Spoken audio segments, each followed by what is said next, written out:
ಸ್ನೇಹಿತರೆ, ಚರಿತ್ರೆ ಮತ್ತೊಂದು ವಿಡಿಯೋಗೆ ನಿಮಗೆಲ್ಲ ಪ್ರೀತಿಯ ಸ್ವಾಗತ. ಅಮೆರಿಕ ಹಾಗೂ ಇರಾನ್ ನಡುವಿನ ಯುದ್ಧದಲ್ಲಿ ಟ್ವಿಸ್ಟ್ ಮೇಲೆ ಟ್ವಿಸ್ಟ್ ಸಿಗ್ತಾ ಇದೆ. ಇರಾನ್ ಮಾತುಕತೆಗೆ ಕರೆದಿದೆ. ಹೀಗಾಗಿ 5 ದಿನಗಳ ಕಾಲ ದಾಳಿ ನಿಲ್ಲಿಸುತ್ತೇವೆ ಅಂತ ಟ್ರಂಪ್ ಕೊಚ್ಚಿಕೊಂಡಿದ್ದು ನಿಮಗೆಲ್ಲ ಗೊತ್ತಿರಬಹುದು. ಆದರೆ ಇಸ್ರೇಲ್ ಮಾತ್ರ ಇರಾನ್ನ ಮೇಲೆ ಮಿಸೈಲ್ ಮಳೆಯನ್ನೇ ಸುರಿಸ್ತಾ ಇದೆ. ಅತ್ತ ಇರಾನ್ ಟ್ರಂಪ್ ನಾಟಕ ಮಾಡ್ತಾ ಇದ್ದಾರೆ, ನಾವು ಯಾವ ಮಾತುಕತೆಗೂ ಕರೆದಿಲ್ಲ ಅಂತ ಹೇಳ್ತಾ ಇದೆ. ಇದೆಲ್ಲದರ ನಡುವೆ ಯಾರೂ ಕೂಡ ಊಹೆ ಮಾಡದ ರೀತಿಯ ಒಂದು ಬೆಳವಣಿಗೆ ಆಗಿದೆ. ಹೌದು, ಒಂದ್ ಕಡೆ ಅಮೆರಿಕ, ಇಸ್ರೇಲ್, ಇನ್ನೊಂದು ಕಡೆ ಇರಾನ್. ಕ್ಷಣ ಕ್ಷಣಕ್ಕೂ ಬಾಂಬ್ ಮತ್ತು ಕ್ಷಿಪಣಿಗಳ ಆರ್ಭಟ. ಇಡೀ ಜಗತ್ತಿನ ಆರ್ಥಿಕತೆ ಉಸಿರು ಬಿಗಿ ಹಿಡಿದು ಕೂತಿದೆ. ಆದರೆ ಈ ಮಹಾ ಸಂಘರ್ಷದ ನಡುವೆ ಯಾರು ಇಮ್ಯಾಜಿನ್ ಕೂಡ ಮಾಡೋದಕ್ಕೆ ಸಾಧ್ಯವಾಗದ ಒಂದು ಹೆಸರು ಈಗ ಶಾಂತಿ ದೂತನಾಗಿ ಎಂಟ್ರಿ ಕೊಟ್ಟಿದೆ. ಇರಾನ್ ಯುದ್ಧದ ನಡುವೆ ಏಕಾಏಕಿ ಪಾಕಿಸ್ತಾನ ಎಂಟ್ರಿ ಕೊಟ್ಟಿದೆ. ಅದರಲ್ಲೂ ಅಮೆರಿಕ ಮತ್ತು ಇರಾನ್ ನಡುವೆ ಮಾತುಕತೆ ನಡೆಸೋದಕ್ಕೆ ತಾನೇ ಮಧ್ಯವರ್ತಿಯಾಗಿ ಮುಂದೆ ಬಂದಿದೆ. ಹೌದು, ನೀವಿದನ್ನ ನಂಬಲೇಬೇಕು. ಅದು ಕೂಡ ನಮ್ಮ ನೆರೆಯ ರಾಷ್ಟ್ರ ಪಾಕಿಸ್ತಾನ. ಅಮೆರಿಕ ಮತ್ತು ಇರಾನ್ ನಡುವೆ ಸಂಧಾನ ಮಾಡಿಸಲು ಈಗ ಇಸ್ಲಾಮಾಬಾದ್ನಲ್ಲಿ ಒಂದು ಸೀಕ್ರೆಟ್ ಸಮ್ಮಿಟ್ ನಡೆಸಲು ಸಿದ್ಧತೆ ನಡೆಸಿದೆ ಅನ್ನುವ ಸುದ್ದಿ ಹೊರಬಿದ್ದಿದೆ.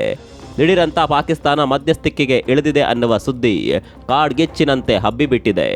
ಪಾಕಿಸ್ತಾನದ ಆರ್ಮಿ ಚೀಫ್ ಆಸಿಮ್ ಮುನೀರ್ ಮತ್ತು ಪ್ರಧಾನಿ ಶೆಹಬಾಜ್ ಶರೀಫ್ ಅವರು ಅಮೆರಿಕ ಮತ್ತು ಇರಾನ್ ನಡುವೆ ಶಾಂತಿ ಮಾತುಕತೆ ನಡೆಸೋದಕ್ಕೆ ಹರಸಾಹಸ ಪಡ್ತಿದ್ದಾರಂತೆ.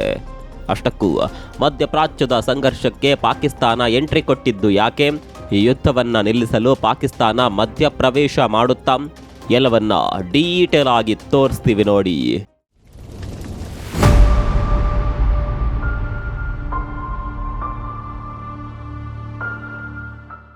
ಪಾಕಿಸ್ತಾನ ದೇಶದ ಇತಿಹಾಸ ಏನು, ಅದು ಇಲ್ಲಿವರೆಗೆ ಮಾಡಿದ ಗನಂದಾರಿ ಕೆಲಸ ಏನು ಅನ್ನೋದು ನಿಮಗೆಲ್ಲ ಚೆನ್ನಾಗಿ ಗೊತ್ತಿರಬಹುದು. ಇಲ್ಲಿವರೆಗೆ ಬರೀ ಬೆಂಕಿ ಹಚ್ಚುವ ಕೆಲಸ ಮಾಡ್ತಾ ಇದ್ದ ಪಾಕಿಸ್ತಾನ ಇದೇ ಮೊದಲ ಬಾರಿಗೆ ಶಾಂತಿ ಮಂತ್ರ ಜಪಿಸೋದಕ್ಕೆ ಶುರು ಮಾಡಿದೆ. ಪಾಕಿಸ್ತಾನಕ್ಕೂ ಕೂಡ ಟ್ರಂಪ್ ರೀತಿ ನೊಬೆಲ್ ಹೊಚ್ಚು ಶುರುವಾಗಿದೆಯೋ ಗೊತ್ತಿಲ್ಲ. ಆದರೆ ಅಂತಾರಾಷ್ಟ್ರೀಯ ಮಾಧ್ಯಮಗಳು ವರದಿ ಮಾಡ್ತಾ ಇರುವ ಪ್ರಕಾರ ಪಾಕಿಸ್ತಾನ ಸದ್ಯ ಮಧ್ಯಪ್ರಾಚ್ಯದಲ್ಲಿ ನಡೀತಾ ಇರುವ ಯುದ್ಧವನ್ನ ಹೇಗಾದರೂ ಮಾಡಿ ನಿಲ್ಲಿಸಬೇಕು ಅಂತ ಪ್ರಯತ್ನ ಪಡ್ತಾ ಇದೆಯಂತೆ.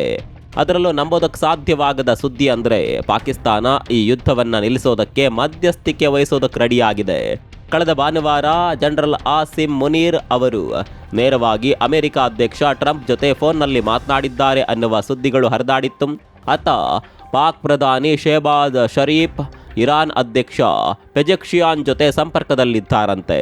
ಹಾಗಂತ ಪಾಕಿಸ್ತಾನ ಸುಮ್ಮನೆ ಇಂತಹ ಒಳ್ಳೆ ಕೆಲಸ ಮಾಡ್ತಾ ಇಲ್ಲ ಬಿಡಿ. ಇದರಲ್ಲಿ ಪಾಕಿಸ್ತಾನದ ಅಳಿವು ಉಳಿವಿನ ಪ್ರಶ್ನೆ ಇದೆ.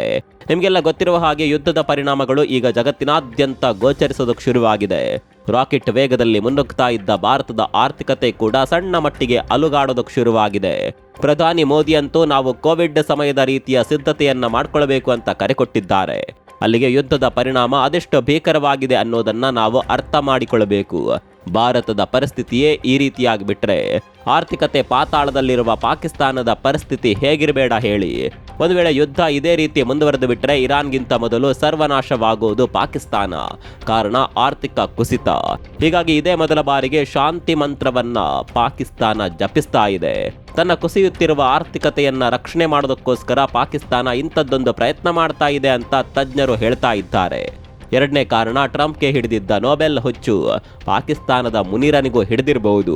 ಇನ್ನು ಮತ್ತೊಂದು ಕಾರಣ ಏನಪ್ಪಾ ಅಂದ್ರೆ, ಇರಾನ್ ಬಿಟ್ರೆ ಜಗತ್ತಿನಲ್ಲೇ ಅತಿ ಹೆಚ್ಚು ಶಿಯಾ ಮುಸ್ಲಿಂ ಜನಸಂಖ್ಯೆ ಇರೋದು ಪಾಕಿಸ್ತಾನದಲ್ಲಿ.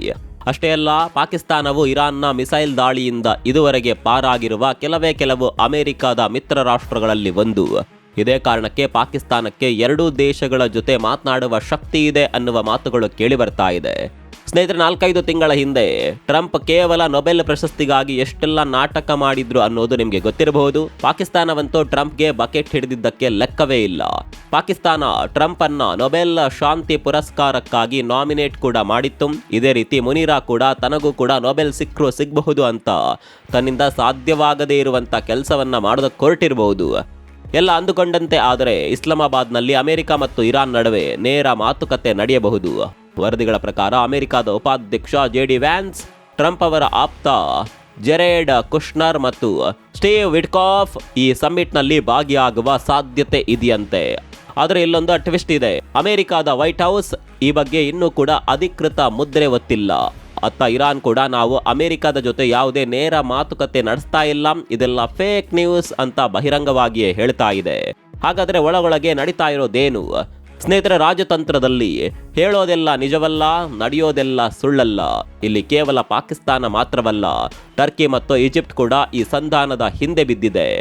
ಟ್ರಂಪ್ ಕೂಡ ಮಾತುಕತೆಗಳು ಬಹಳ ಫಲಪ್ರದವಾಗಿದೆ ಅಂತ ಟ್ವೀಟ್ ಮಾಡ್ತಾ ಇದ್ದಾರೆ. ಇರಾನ್ ತನ್ನ ತೈಲ ಮಾರುಕಟ್ಟೆ ರಕ್ಷಿಸಿಕೊಳ್ಳೋದಕ್ಕೆ ಇದನ್ನ ಸೈಕಲಾಜಿಕಲ್ ಆಪರೇಷನ್ ಅಂತ ಕರಿತಾ ಇದೆ. ಇನ್ನು ಪಾಕಿಸ್ತಾನದ ವಿಚಾರಕ್ಕೆ ಬರೋಣ. ಎರಡು ದೇಶಗಳ ನಡುವಿನ ಯುದ್ಧವನ್ನ ನಿಲ್ಲಿಸಲು ಮಧ್ಯಸ್ಥಿಕೆ ವಹಿಸುವ ಮಟ್ಟಿಗೆ ಪಾಕಿಸ್ತಾನ ಖಂಡಿತವಾಗಿಯೂ ಬೆಳೆದಿಲ್ಲ. ಈ ಹಿಂದೆ ಕತಾರ್ ಇಂತಹ ಮಧ್ಯಸ್ಥಿಕೆ ಕೆಲಸಗಳನ್ನ ಮಾಡ್ತಾ ಇತ್ತು. ಕತಾರ್ಗೆ ಅಂತಹ ಶಕ್ತಿ ಸಾಮರ್ಥ್ಯ ಇತ್ತು. ಆದರೆ ಪಾಕಿಸ್ತಾನಕ್ಕೆ ಅಂತಹ ಯಾವುದೇ ಸಾಮರ್ಥ್ಯ ಇಲ್ಲ ಅನ್ನೋದು ಮೇಲ್ನೋಟಕ್ಕೆ ಗೊತ್ತಾಗುತ್ತೆ.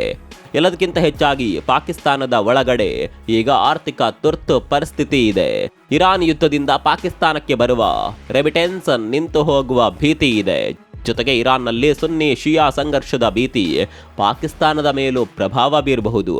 ಇರಾನ್ ಅಮೆರಿಕವನ್ನ ನಂಬ್ತಾ ಇಲ್ಲ, ಅಮೆರಿಕ ಇರಾನ್ನ ಮುಂದಿನ ನಡೆಯನ್ನ ನಂಬುತ್ತಿಲ್ಲ. ಇಂತಹ ಸಮಯದಲ್ಲಿ ಪಾಕಿಸ್ತಾನದ ಮೇಲೆ ನಂಬಿಕೆ ಇಡೋದು ಇಬ್ಬರಿಗೂ ರಿಸ್ಕಿ ಆಯ್ಕೆ. ಇದೆಲ್ಲದರ ಮಧ್ಯೆ ಅಮೆರಿಕ ಈ ಸುದ್ದಿಗಳಿಗೆ ಒಂದು ಸ್ಪಷ್ಟನೆ ಕೊಟ್ಟಿದೆ. White House press secretary Karoline Leavitt ಇದು ಸೂಕ್ಷ್ಮ ರಾಜತಾಂತ್ರಿಕ ಚರ್ಚೆಗಳು ಅಧಿಕೃತವಾಗಿ ಘೋಷಣೆ ಆಗುವವರೆಗೂ ಯಾವುದೇ ವದಂತಿಗಳನ್ನು ನಂಬೇಡಿ ಅಂತ ಹೇಳಿಬಿಟ್ಟಿದ್ದಾರೆ.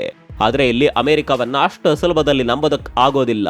ಅಮೆರಿಕ ಹೇಳೋದೊಂದು, ಮಾಡೋದೊಂದು. ಹೀಗಾಗಿಯೇ ತಜ್ಞರು ಈ ಮಧ್ಯಸ್ಥಿಕೆ ಸಕ್ಸಸ್ ಆಗೋದು ಕಷ್ಟ ಅಂತಿರೋದು.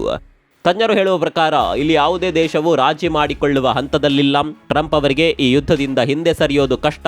ಇತ್ತ ಇರಾನ್ಗೆ ಇದು ತನ್ನ ಅಸ್ತಿತ್ವದ ಪ್ರಶ್ನೆ. ಹೀಗಾಗಿ ಮಧ್ಯಸ್ಥಿಕೆ ಮೂಲಕ ರಾಜಿ ಸಂಧಾನ ನಡೆಯುತ್ತೆ ಅನ್ನೋದು ಡೌಟ್. ಏನೇ ಆದರೂ ಈ ಯುದ್ಧ ಒಂದು ವೇಳೆ ನಿಲ್ಲದೆ ಇದೇ ರೀತಿ ಮುಂದುವರಿತಾ ಹೋದರೆ ಕಚ್ಚಾ ತೈಲದ ಬೆಲೆ ಬ್ಯಾರಲ್ಗೆ $100 ದಾಟಬಹುದು. ಇಡೀ ಗಲ್ಫ್ ಪ್ರದೇಶ ಯುದ್ಧದ ಕಾಳಗವಾಗಬಹುದು. ಇದು ಕೇವಲ ಎರಡು ದೇಶಗಳ ಯುದ್ಧವಲ್ಲ. ಪೆಟ್ರೋಲ್ ಬೆಲೆಯಿಂದ ಹಿಡಿದು ಅಡುಗೆ ಅನಿಲದವರೆಗೂ ಪ್ರತಿಯೊಂದರ ಮೇಲೆ ಹೊಡೆತ ಬೀಳುತ್ತೆ. ಈಗ ಮುಖ್ಯ ವಿಷಯಕ್ಕೆ ಬರೋಣ. ಭಾರತಕ್ಕೆ ಇದರ ಪರಿಣಾಮ ಏನು? ಪಾಕಿಸ್ತಾನಕ್ಕೆ ಈ ಸಂಧಾನದಲ್ಲಿ ಯಶಸ್ಸು ಸಿಕ್ಕರೆ ಜಾಗತಿಕ ಮಾರುಕಟ್ಟೆಯಲ್ಲಿ ಪಾಕಿಸ್ತಾನದ ಡಿಪ್ಲೊಮ್ಯಾಟಿಕ್ ಪವರ್ ಹೆಚ್ಚಾಗುತ್ತೆ. ಇದು ಭಾರತಕ್ಕೆ ಒಂದು ರೀತಿಯಲ್ಲಿ ಸವಾಲು. ಆದರೆ ಭಾರತವು ಇರಾನ್ ಜೊತೆ ಉತ್ತಮ ಸಂಬಂಧ ಹೊಂದಿದೆ. ಪ್ರಧಾನಿ ಮೋದಿ ಕೂಡ ಈ ಸಂಘರ್ಷದ ಬಗ್ಗೆ ಕಳವಳ ವ್ಯಕ್ತಪಡಿಸಿದ್ದಾರೆ. ಪಾಕಿಸ್ತಾನದ ಈ ಶಾಂತಿ ಪ್ರಯತ್ನ ನಿಜಕ್ಕೂ ಪ್ರಾಮಾಣಿಕವೇ ಅಥವಾ ತನ್ನ ಮೇಲಿರುವ ಸಾಲ ತೀರಿಸಿಕೊಳ್ಳಲು ಅಮೆರಿಕದ ಮುಂದೆ ಮಾಡ್ತಾ ಇರುವ ನಾಟಕವೇ ಅನ್ನುವ ಪ್ರಶ್ನೆಗಳು ಸಹಜವಾಗಿಯೇ ಹುಟ್ಟುಕೊಳ್ತಾ ಇದೆ. ಇಲ್ಲಿ ಯಾರೇ ಸಂಧಾನಕ್ಕೆ ಬಂದರೂ ಅದು ಒಳ್ಳೆ ವಿಚಾರನೇ, ಆದರೆ ಅವರಿಗೆ ಸಾಮರ್ಥ್ಯ ಇದೆಯಾ ಅನ್ನೋದನ್ನ ಕೂಡ ನಾವು ನೋಡಬೇಕು. ಅದೇನೇ ಇರಲಿ, ಇಸ್ಲಾಮಾಬಾದ್ನಲ್ಲಿ ಶಾಂತಿ ಮಾತುಕತೆ ನಡೆಯುತ್ತಾ ಅಥವಾ ಇದು ಕೇವಲ ಸಮಯ ವ್ಯರ್ಥ ಮಾಡುವ ತಂತ್ರವಾ? ಯುದ್ಧ ನಿಂತರೆ ಜಗತ್ತಿಗೆ ಶಾಂತಿ, ಇಲ್ಲದಿದ್ದರೆ ವಿನಾಶ ನಿಶ್ಚಿತ. ನಿಮ್ಗೇನನ್ಸುತ್ತೆ? ಪಾಕಿಸ್ತಾನ ಈ ಯುದ್ಧವನ್ನ ನಿಲ್ಲಿಸುವಲ್ಲಿ ಯಶಸ್ವಿಯಾಗುತ್ತಾ ಅಥವಾ ಅಮೆರಿಕ ಮತ್ತು ಇರಾನ್ ನಡುವೆ ಸಂಧಾನ ಅಸಾಧ್ಯವೇ? ನಿಮ್ಮ ಅನಿಸಿಕೆಯನ್ನ ಕಾಮೆಂಟ್ ಮೂಲಕ ತಿಳಿಸಿ. ಈ ವಿಡಿಯೋವನ್ನ ನಿಮ್ಮ ಸ್ನೇಹಿತರಿಗೂ ಶೇರ್ ಮಾಡಿ. ನಮ್ಮ ಚಾನಲ್ಗೆ ಸಬ್ಸ್ಕ್ರೈಬ್ ಆಗೋದನ್ನ ಮರಿಬೇಡಿ.